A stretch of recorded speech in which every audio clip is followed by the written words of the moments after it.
श्रीमद् भगवद गीता यथारूप। श्रोताओं, आज मैं आपको बताऊंगी कि भौतिक प्रकृति कितने गुणों से निर्मित होती है।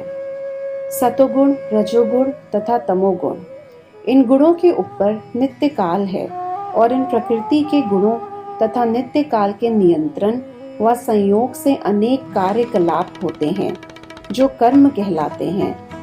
ये कार्यकलाप अनादि काल से चले आ रहे हैं और हम सभी अपने कर्मों के फल स्वरूप सुख या दुख भोग रहे हैं।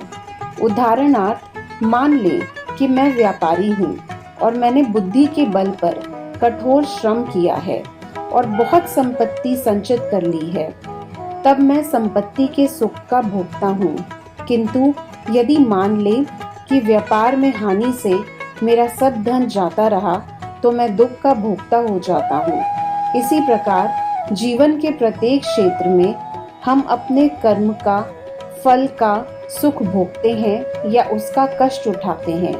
यह कर्म कहलाता है। ईश्वर, जीव, प्रकृति, काल तथा कर्म, इन सब की व्याख्या भगवद गीता में हुई है। इन पांचों में से ईश्वर, जीव, प्रकृति तथा काल शाश्वत है।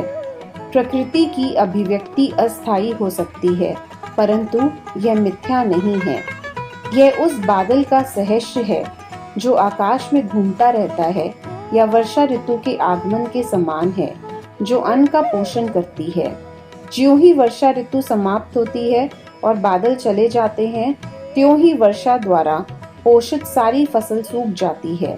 इसी प्रकार यह भौतिक अभिव्यक्ति एक निश्चित अंतराल में होती है, कुछ काल तक ठहरती है और फिर लुप्त हो जाती है। प्रकृति इसी रूप से कार्यशील है, लेकिन यह चक्र निरंतर चलता रहता है। इसलिए प्रकृति शाश्वत है, यानी कि अमर है, मिथ्या नहीं है।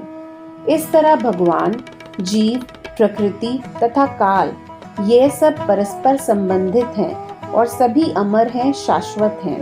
लेकिन दूसरी वस्तु कर्म शाश्वत नहीं है, यानी कि हम जो कर्म करते हैं वह अमर नहीं है। हाँ, कर्म के प्रभाव अत्यंत पुरातन हो सकते हैं।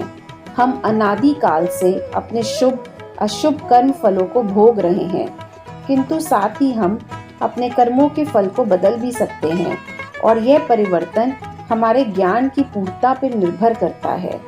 इस विविध प्रकार के कर्मों में व्यस्त रहते हैं। संसार कर्म करता रहता है और धरती चलती रहती है। जय श्री कृष्ण भगवान जी की।